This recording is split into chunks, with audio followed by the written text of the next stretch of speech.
Hello everyone, and welcome to Diagnostics by Rick. This is episode 3 in a series on automotive oscilloscopes. This is the first episode that will cover oscilloscope use and setup. The first two were introduction and discussing scope specifications and what you need to know when buying a scope. Episodes 3 and 4 will be a two-part series covering the basics of how to get a usable waveform on the screen. We will be discussing how to set up the voltage scale, sweep time, trigger, and slope. In episode 2, I briefly talked about oscilloscope buffers and how the Pico buffer and zoom features different from the snap-on. Because of the fundamental differences in how the buffers and zoom features work, it's better to choose different settings for these two scopes to get usable waveforms. I intend to start this video with some tips and warnings for new scope users, but that part of the video actually started getting longer and longer as I started taking my notes. So I decided actually just to make a separate video.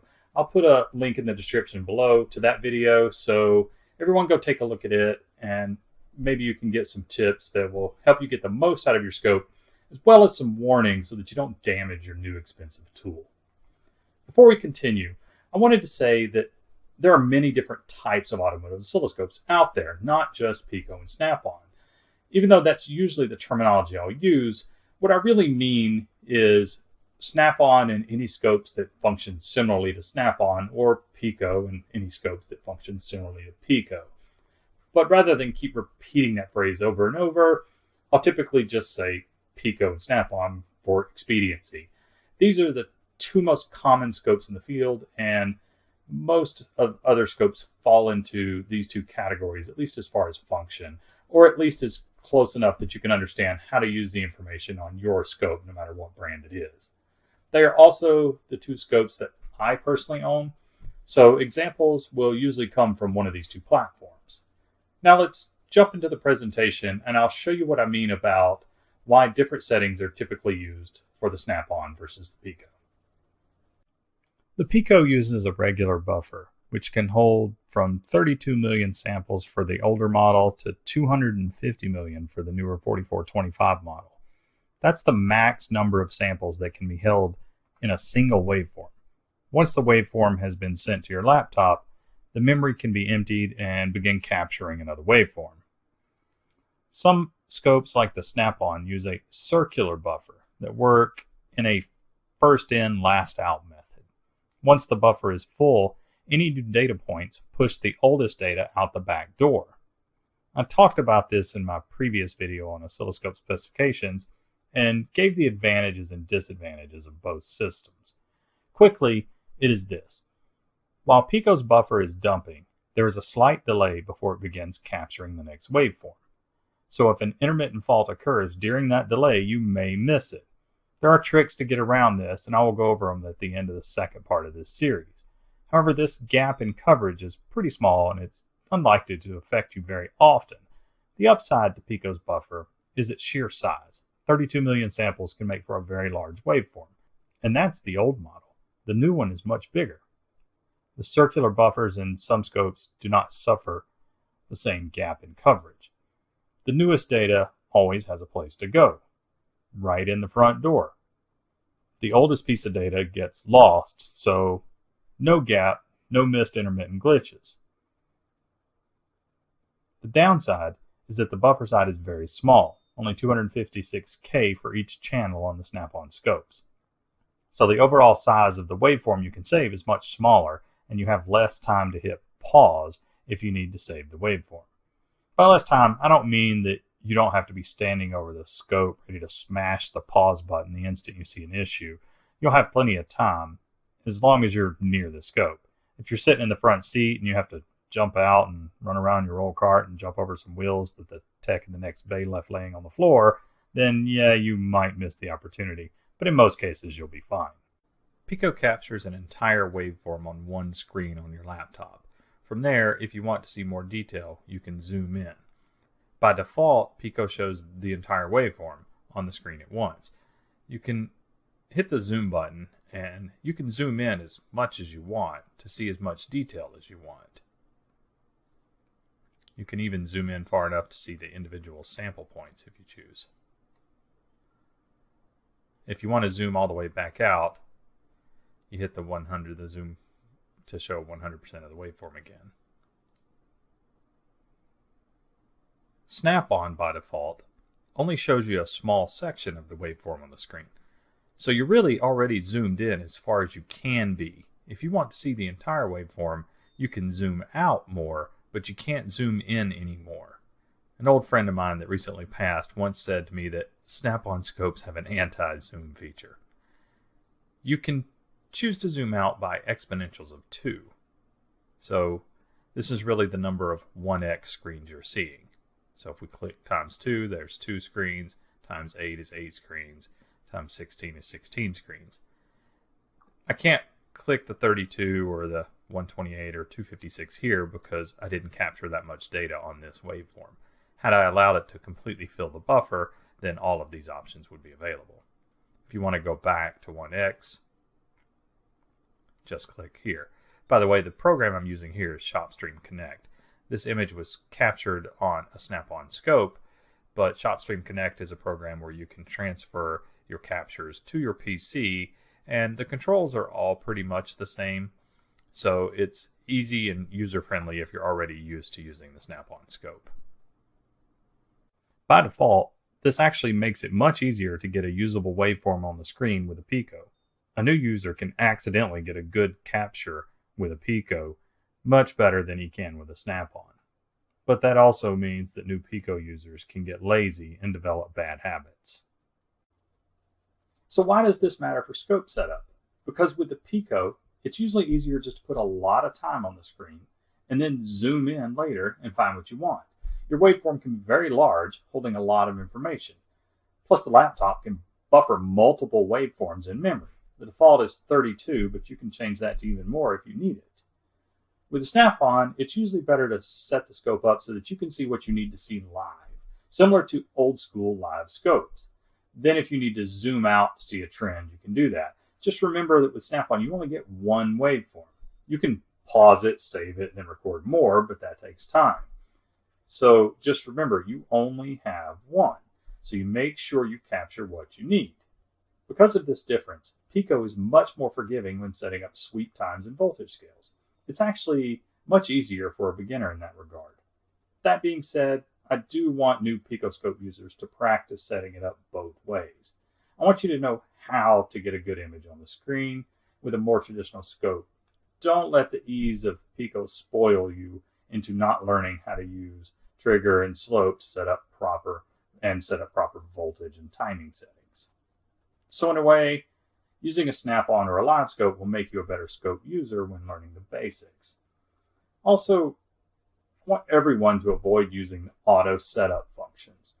Set up your scope manually every time so that you can learn how to do it correctly. Auto is a feature that can make you lazy, and it doesn't always select the best settings for what you're trying to see anyway. Remember that a scope is just a graph of voltage over time. The voltage scale is on the y-axis and the sweep time is on the x-axis as seen here. Some scopes set the total voltage for the screen, while others set voltage per division. Some even have options where you can choose if you want to set voltage for the entire capture or set voltage per division. You need to know how your scope handles this setting because it will make a big difference in how you set it up. This capture is from the first edition of the Snap-on Modus many years ago. When choosing a voltage scale on this tool, you are choosing voltage for the entire screen, top to bottom. The setting is changed here. You can see it is set to 5 volts, but you may have noticed at the top there's another setting that shows voltage per division. The amount of voltage in this capture is 5 volts, and there are 10 divisions, so the amount of voltage per division is 500 millivolts or half a volt. Pico's voltage scale is changed here for channel A. I'll zoom in so you can see it a little better. A drop-down menu allows you to select the voltage values. If you choose plus or minus 5 volts, the scope is scaled from minus 5 volts at the bottom to plus 5 volts at the top. That gives a total voltage scaling of 10 volts. Just like on the snap-on screen, the volts per division can be seen down the y-axis here. Here are two captures. The left one has too much voltage scaling. The image is so small you cannot pick out any detail. The image on the right does not have enough voltage scaling and the top of the signal is cut off. This one here is just right. You want to use as much of the real estate on your screen as possible so you can pick out any problems easier, but make sure you leave enough room for voltage spikes in either direction. If the signal you're capturing is 0 to 5 volt square wave, then don't use the 5 volt scale, because if the signal spikes over 5 volts, you will not see it. If the square wave is 0 to 4.5, you might be able to get away with a 0 to 5 volt scale, but personally I'd probably still use a 0 to 10 volt at that point, or maybe a negative 10 to 10 or negative 5 to 10. You just have to make sure you have enough voltage buffer in either direction to see any abnormalities. Now let's talk about setting it up on the Pico. Even though the Pico is very forgiving and you can set a scale of plus or minus 100 volts, even if you're testing a 0 to 1 volt oxygen sensor, you should practice setting it up correctly. What I have here is a 0 to 5 volt square wave, and if I zoom in, we can see plenty of detail. But it's still better to set it up correctly. Right now, there may be some of you out there saying, well, why bother if it works? Why does it even matter? Well, vertical resolution is much better if you use the correct scale. In other words, the graph can take smaller voltage steps up or down, which makes it more accurate on a 12-bit scope. If the voltage scale is plus or minus 100 volts, that gives us a peak-to-peak range of 200 volts. 200 divided by 4096 is 48 millivolts. On an oxygen sensor, the total voltage range is usually from around 0 millivolts to 1000 millivolts. If each step had to be 50 millivolts, then you would have a maximum of 20 steps from the bottom to the top. That's very low resolution and makes for an inaccurate waveform. If we use the correct scale of plus or minus 2 volts, then the total peak-to-peak voltage is only 4 volts, and 4 divided by 4096 is just under 1 millivolt, or 976 microvolts. This gives us more than 1,000 possible plot points between 0 and 1 volt. Sure, 50 millivolts might not make much difference when looking at higher voltage patterns like a fuel injector, but it definitely matters on a low voltage signal like an oxygen sensor. Doing it correctly will not only give you good habits, but also make for better waveforms to save into your library and share with others. Here's that oxygen sensor capture on a negative 100 to positive 100 scale. You can't see any detail. In fact, it almost looks like a perfectly straight line going across the screen. If we zoom in, we can see the sensor. We can see it switching back and forth. But not being on the right scale, let's zoom way in. Let's see if we can find what the vertical resolution is. If we use our cursors,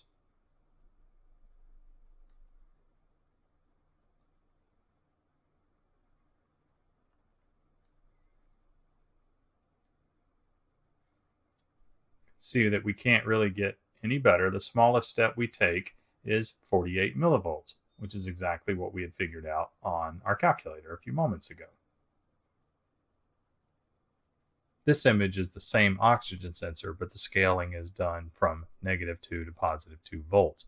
And you can see I'm already zoomed way in, and our sample point, we have one here and one here, which the difference I'm measuring about 973 microvolts. And we figured out with our calculator it should be 976 microvolts. I think that's close enough. The cursors probably aren't even that accurate. So if I zoom back out, we can see our -2 volt to +2 volt scale, and this is scaled correctly. So the Vertical resolution on this capture is much, much better. We can take very small steps in voltage up or down, less than a millivolt. On the other capture, every single step was 48 millivolts. It could not be any smaller than that. In a later episode, we will discuss how to set custom voltage scales on the Pico, but for right now, just understand how your oscilloscope works and get the voltage settings right. Getting correct voltage settings is one of the key features in getting a good capture. Now that we have the y-axis set properly, let's get the x-axis set up. This is where you will find the most difference in how you set up your oscilloscope when using a Pico or similar as compared to a more typical DSO like the Snap-on. With Pico, you generally just want to put a lot of time on the screen. How much depends on the speed of the signal you're checking. A rule of thumb might be somewhere between 25 and 100 times the duration of the signal you're looking at, but even that can vary depending on how much dead space is between the signals, how many signals you actually want to capture on the screen. I might even put more time on the screen if I want to capture a lot of events. So if checking, say, a fuel injector that is at a maximum of, say, 20 milliseconds long, I would set it to probably 2 seconds of total sweep time. This is not a hard figure, it's just really more personal preference than anything. Even more time is okay. Just make sure that you have sample rate turned up high enough to capture bigger waveforms. Also make sure that your laptop is fast enough to handle the transfer of bigger waveforms easily. The larger the waveform and the more samples that are in that waveform, the larger the Pico gap will be, which could possibly cause you to miss a glitch. I did say that we'll cover how to get around the Pico gap, and we will do that at the end of the next episode. A downside to Pico's power is that it tends to make some scope users a bit lazy. I'm guilty of this myself, especially if I'm pushed for time. Sometimes I'll just say to myself, that's good enough, I can see what I need to see, and take the capture and move on. I think it's important to try your best not to do this, especially to new scope users. Bad habits that form early are hard to break. With Snap-on and similar scopes, you actually want to get an image on the screen similar to an old school live scope. Sure, you can pause and save the image and zoom out later or search for other parts of the waveform, but you can't zoom in anymore. So make sure that the sweep time is set so that you can see all the detail you need to see. With this image, it's difficult to make out any detail on this fuel injector. Even if I tried to use my cursors to measure the pulse width, it's difficult to be accurate because the image is so small. This capture doesn't have enough time. Although I could zoom out and see more detail if I wanted to, the idea is to get the complete pattern on one screen so that you can see enough detail, but not any more than that. This one's about right, unless I really needed to see more detail, in which case I could set it to a slightly faster rate. By the way, I'm using ShopStream Connect here. The captures were taken with my Modus Edge and then transferred to my PC. You can not only load the waveforms you saved, but you can use your cursor, zoom in and out, and scroll through the waveform just like it was still on the scope. Here I will use the cursors to try to measure the pulse width of the capture with too much time on it.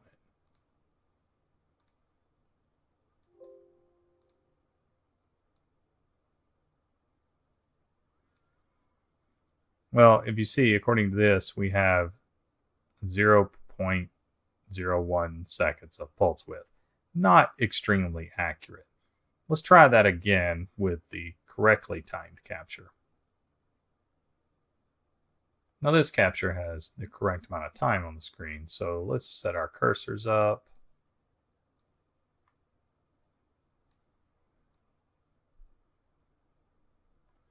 Now we can see a pulse width of 5.59 milliseconds. Much easier than on the capture with too much time on it. Now from here, if I wanted to see more detail, I can just zoom out, and this is a full capture, so we can zoom all the way out, and that is the complete waveform. Or if we want to just double by 4, by 8, by 16, On Pico, my rule of thumb is generally somewhere around 25 to 100 times the amount of time on the screen of the signal I'm looking at. This injector pulse width is a little over 6 milliseconds, so 100 times that would be 600 milliseconds. Well, we can choose 500 milliseconds, which would be 50 milliseconds per division, because we're not setting up sweep time for the entire screen, we're only setting it up per division. You can see the divisions across the bottom here.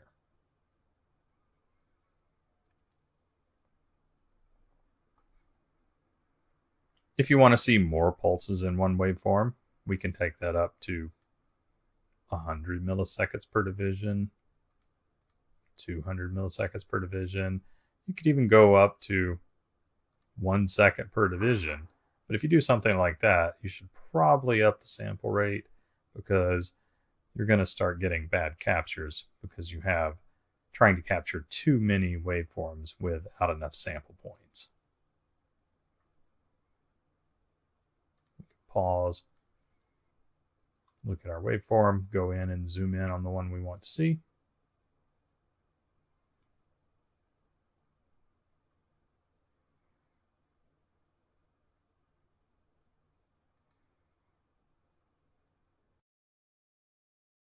Well, let's stop right there for today and pick up in the next video, where I will discuss how you can get an aliasing if you choose the wrong settings for time. And also, we will cover trigger and slope, the last two pieces you need to get a usable waveform on the screen. If you've enjoyed this video, please hit the thumbs up and subscribe. If you want to see more and would like to help support this channel, you can do so through Patreon. I'll leave a link in the description below for my Patreon account. Thanks, everyone. I hope to see you next time. Have a good day.